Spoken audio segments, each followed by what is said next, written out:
And hooray for being back in the garden. Oh my goodness. Where are we? I think it's about the 21st, 22nd of February. Apart from 2 little forays, including one in the snow for harvesting, I haven't been here, I haven't done any work in the garden since, I think, the 2nd of February. How bonkers. We had a week of rain, a week of snow, a week of rain. But now we're due a full dry week, which is fantastic. Can't wait. I'm going to try and do a load of my other stuff, either really early mornings or in the evenings, and make my daytime free to be here on hopefully 3 or 4 of those days. What's also, oh sorry, I didn't say hello. Hello, how are you all? You can tell I'm goody. What's great today, it's Sunday. I'm not here for a hugely long visit, but what's lovely is, because the weather has cheered up, oh, Poppy's here, hello gorgeous girl, loads of people are out and about, loads, it's been great. I've been catching up with so many folk. I just saw Kay very kindly has given me a load of bubble wrap and packaging materials to reuse, recycle. Everyone's in the same boat at the moment, aren't they? We're all having to have things delivered rather than us going to shops. And because of that, folk have got tons of packaging, so that's brilliant. But what's really brilliant, and I won't show you today because we're going to be in the shed today. I've got some things to do in here which I'm going to share with you. But yesterday I was at home working. I had a text from Kay to say, would you like some well-rotted horse poo? I was like, would I? So yeah, we've got a new contact, and this first lot is really well rotted. We can get some more that won't be quite so well rotted, but that's fine, we can set it aside. And like I was just saying to Kay, they're trying to work out a price. So we got a truckload delivered, and the estimate was that we could each pot hold it would be £3.60 per barrow load. But once everyone's had their share, it looks like actually we can bring that down, it'll be a bit cheaper. So I said, yes please. There were only 2 barrow loads left, but like I say, this was yesterday and I couldn't get down because I had a job that I really needed to finish. And Kay said, oh, but it needs to be moved from, because it's right by the gate, access and all that. I was like, oh, well, I'll have to forego. Kay and one of the girls next door, they each grabbed a barrow for me and brought it over to my garden. People are so lovely. So I've paid up. I've given Kay a squash as a thank you for barrowing it over. But it looks really good stuff. It's in the wrong place at the moment. I said, look, just dump it right in the top bed, because I didn't want them having to come down the path, wiggle, just dump it. And at the moment where it is, it's where I'm going to have my potatoes this year, and they won't like a freshly manured bed. So I'm going to move it this week coming. I'm going to bring it to where my squash will be, because they will love some manure. So that's great. You know, I was really grateful to be called and asked, even more so that they each grabbed a barrow and pushed it over here for me. I'm always saying it, but I'm always going to say it. I really do have the best friends, and just in general, such a great site. Not only that, I've got more to show and share. So I had my social bubble with Richard and Paul about, crikey, it was 3 weeks ago. Where has this month gone? It's bonkers. Was it 3 weeks ago or 2 weeks ago? Maybe it was only 2 weeks ago. It's so few and far between, it feels much longer. Anyway, Paul brought me some cuttings. I've got something on the floor I'm so excited to show you. So the first lot is, look, don't they look well? Look at all this lovely new growth. So this is a climbing rose. I seem to remember, is it a pink flower? I'm trying to remember. But this was in their garden up against a fence, and a new neighbour moved in. That fence actually belonged to the neighbour, and they completely replaced it, done a beautiful job. But in the process, it meant that this was going to probably be destroyed. So at the time, sensible boy Paul took a load of cuttings. There's 4 in here that have all taken. So I want to have one in my garden somewhere. There's so many folk about today. They're all heading to the shed. Hang on a sec. Yeah, I'm hoping to have one in the garden, probably against the fence. But the others, I'm going to find some suitable spots for them around our site, in the sort of more communal areas. Maybe one to grow up and over our composting lavatory. Isn't that great? So I'll have to ask Paul. Hang on a second. Okay, we're back. Oh, what a lovely interruption. That interruption, I was just finishing talking about the climbing roses. That was an hour ago. I saw one of my friends coming down my path. I haven't seen her all winter. She was bringing me some packaging material. Wonderful, but obviously we've stopped to talk. It's lovely, and we've had a little wander around my plot and hers and talked about our plans and dreams for this year. And she was asking me, do you need these seeds? Do you need that? It's just lovely. We were seeing if either one of us needed seeds. And then behind me while we were chatting, our site secretary has been busy working on that new water tank. It's even closer than I thought it was going to be. Oh, I'm so excited. It will make a huge difference to my knees this summer when I'm needing to water. And then, basically, in the last hour, I've caught up with 1, 2, 3, 4, 5, 6, 7 other friends that I haven't seen for ages. Oh, I really need it. Right, so just to finish up saying about those lovely climbing roses that Paul gave to me, the lady who came over to give me the packaging, she is also on the committee, and I was mentioning having them and maybe putting them somewhere communally, and she's delighted because apparently at one of their last meetings they were talking about having some climbing roses. So what I've said I'll do is, they're all in one pot at the moment. I'm going to pot them on into their own individual pots, keep growing them on for probably another year or so, and then we think one for the communal shared kitchen, one for the communal composting loo. We'll see. Brilliant. But what's really exciting, reaching down, I have 2 more cuttings. And they're gorgeous. So I've got 2 this size.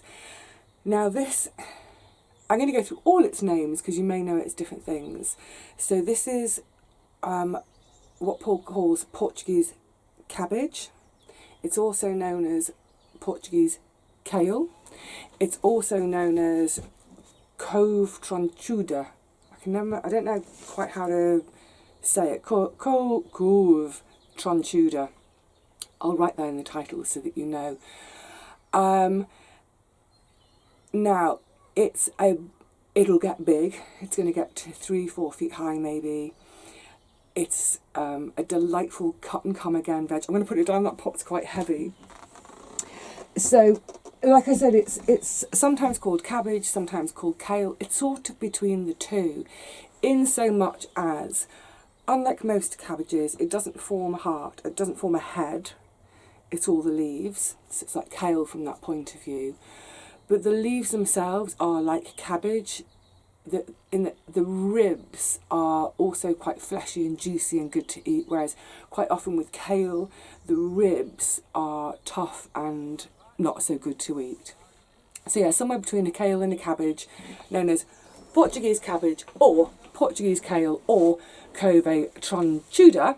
And you may know of it as Couve Tronchuda from, if any of you watched the Victorian Kitchen Garden series all those years ago with, what was his name, Harry Harry Dodson and, oh, I've forgotten the lady's name. Oh, that's the Wartime Kitchen Garden, isn't it? And then She's in the Kitchen Cooking. Loved both those series. So you may have seen it in his programme too. And it is the vegetable that, I've had to write this down because it's not familiar to me. It's the vegetable used in Caldo Verde, which basically means, what's it mean? Portuguese green soup. Some consider it almost the national dish of Portugal.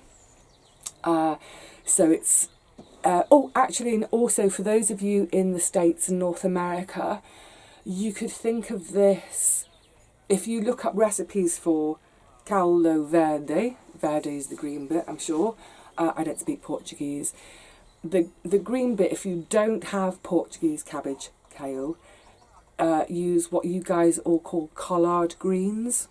So you can make it. So this soup is basically potato and the greens. And the difference is, in Portugal, they would use sausage, usually chorizo, which I think is quite a fatty sausage. So obviously as a veggie, I won't be adding chorizo. I may see what it's like with, say, me Linda McCartney vegetarian sausages. I'm not sure that that would work though, because they're not really fatty. So you're not going to get that kind of, that the quality that the chorizo brings. Part of that quality is the fattiness and the spiciness. But anyway, now that I have my beautiful Portuguese cabbage / kale Couve Tronchuda from Paul, from his cuttings, I will be delighted in the summer to experiment with making some Caldo Verde. I will get that learned and in my head. So I've got 2 cuttings from him. I'm going to leave them in their pots for now because I need to decide where they're going to go, because they're going to be there for quite some time. Right, now what else do we do? To chit or not to chit. Let's start in on the potatoes. Right then, to chit or not to chit. This next little section of the video, I'm aiming this at new gardeners, because I know that loads and loads of you have done this before, have done it myriad times before, you know what you're doing. But if you're brand new to gardening, you may be a bit confused about it, because you will hear other gardeners talking about chitting their potatoes. You'll also hear people talking about chitting seed from time to time. Let's just focus on what is echoing at me. Something is echoing back. La la la la la la la. You're going to hear people over the next few weeks talking about chitting their potatoes. Very simply, what chitting means is starting some growth before they're planted. So, you know when you've accidentally left a bag of spuds in the back of the fridge or the back of a cupboard, you pull them out, you find them 3 months later and they've got all long spindly little white shoots, little white legs coming off them. They are the chits. They're not the kind of chits we want, because they're very weak chits. I'll talk about that in a second, but that's basically what happens. The potatoes are sprouting. The reason I'm saying to chit or not to chit is it doesn't matter. For example, if you get your potato delivery the day before you're about to plant, and planting time in the UK, it's generally, as I was mentioning the other day, the traditional day is the 17th of March, St. Patrick's Day. However, if it's cold and the ground is frozen, you're going to wait a bit. Let's say it's the 3rd of April and your potatoes have only just arrived. You know, you can plant them straight away without worrying about chitting. The majority of us chit because the potatoes, the seed potatoes, have arrived before it's time for them to be planted. So you remember when I took delivery of them, on the label it said put them somewhere light and frost free. The reason we put them in the light is that we don't get those horrible long spindly weak white chits that you get when you've left them in the back of your cupboard for ages. Something's really echoing at me and it's annoying me. Never mind, I'll try and ignore it. Yeah, we don't want those long, spindly white chits. They're good for nothing. So, the reason we put them in the light is as those chits form, they should stay nice and short and stubby, and they'll grow slowly and they'll grow strong. So that when we come to plant them out, they will have sprouted a little bit, but those sprouts, because they'll be stronger, more sturdy, they shouldn't get knocked off as we plant them. They shouldn't rot off as we plant them. They should be fine. I'm going to try and find you one with an obvious eye. These don't have obvious eyes. So yes, if your seed potatoes are arriving now and it's too cold to plant, whether you formally call it chitting and lay them out as I'm about to, or whether you simply have them out in the light, it doesn't matter, you know, what name it goes by. If the seed potatoes arrive now and they're not going to be planted, put them somewhere light, but do make sure it's frost free. I'm going to have mine in my shed now where it's nice and light for them. Our nighttime temperatures are hovering at about 4 degrees centigrade now, so we're above frost. I'll keep an eye on the forecast. If it looks like we're going to have a really chilly night, I'll put some fleece over them. I won't let the fleece actually touch them, because then the frost that will sit on the fleece will actually still touch the potatoes. I want it to be just a little bit above. What I'm trying to do with the fleece is trap that little layer of warm air, rather like a duvet in bed. Just trap a little layer of air in there that will stay above freezing.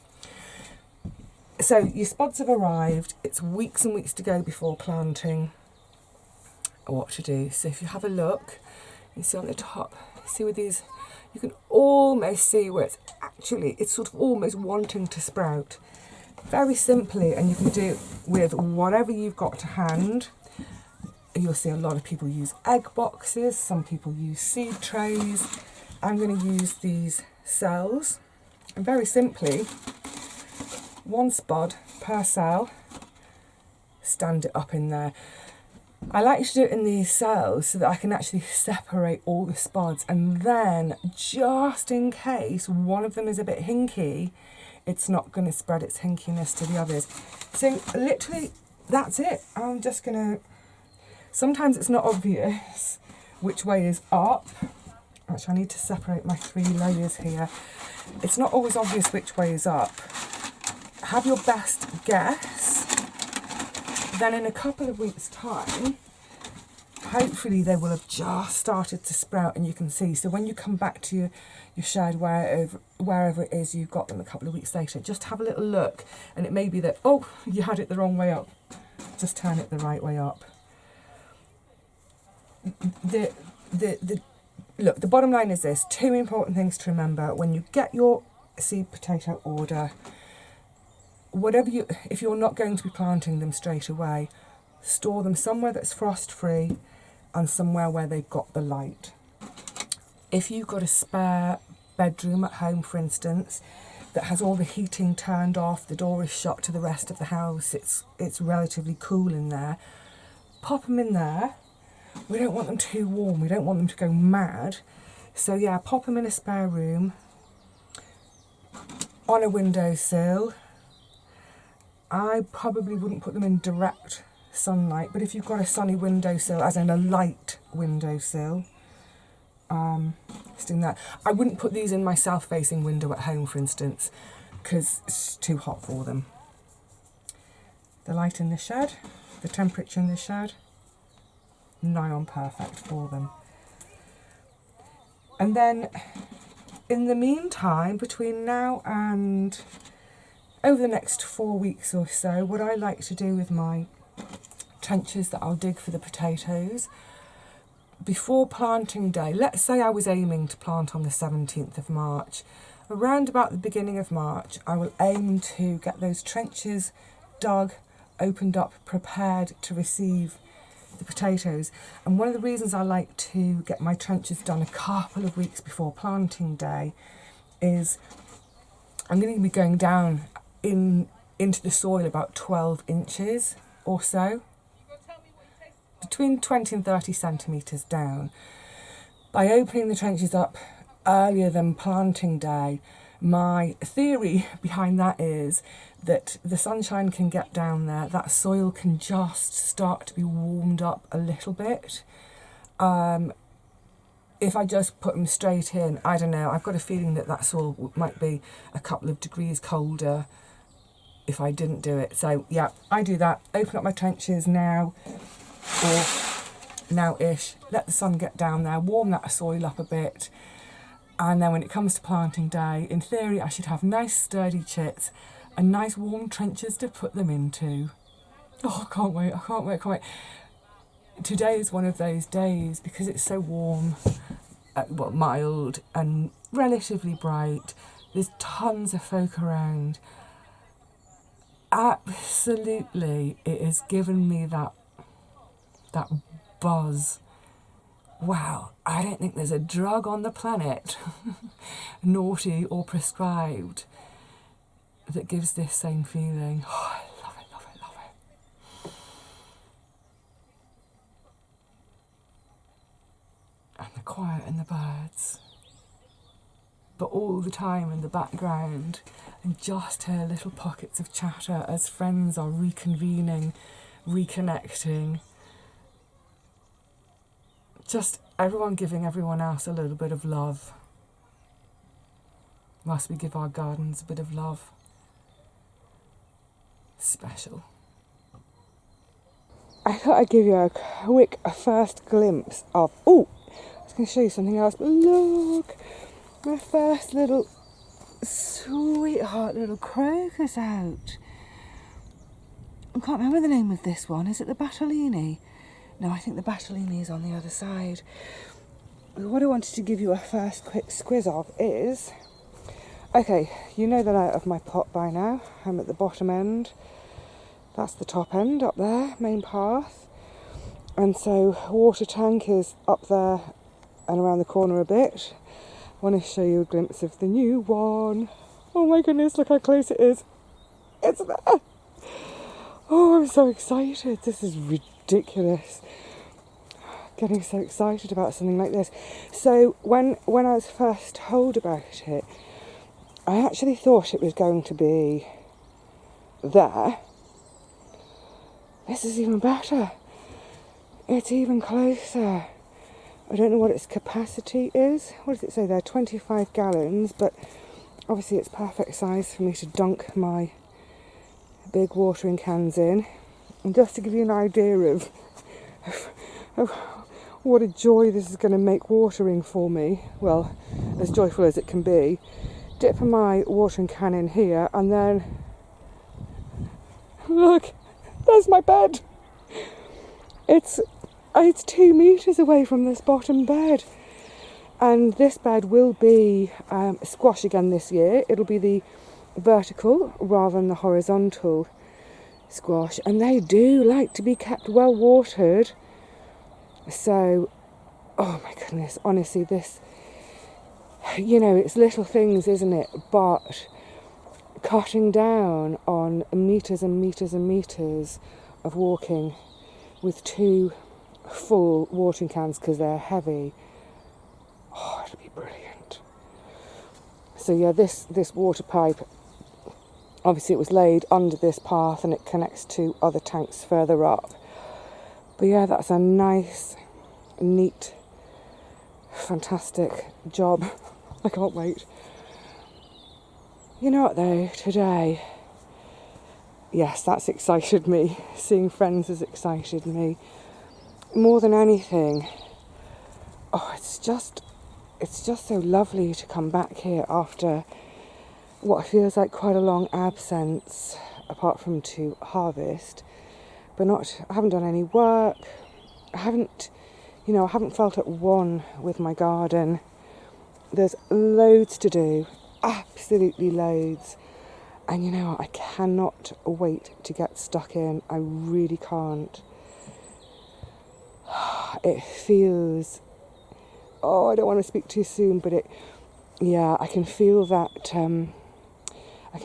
joy rising up in my soul at the prospect of doing this all over again for another year. So yeah, I'm going to go home now, I'm going to sit with my diary, my schedule for the week, and see what I can move, what I can ditch, what I can throw away completely in order to spend as much time here as possible. So hopefully the next time you see me, we'll be getting on with something down here. Oh, look, these 2 Tronchudas, they're so lovely. Oh, thanks so much, Paul. Brilliant. Oh, I'm getting so sidetracked and distracted. I want to play all day. I'm not going to. I need to do other things today. But yeah, I'm definitely going to pencil out some time to make the most of this beautiful oasis that is my second home. So, I will bid you all a fond cheerio for now. Until next time, stay well. If you can sneak even 5 minutes in your garden, yeah, do it. Bye for now, everyone.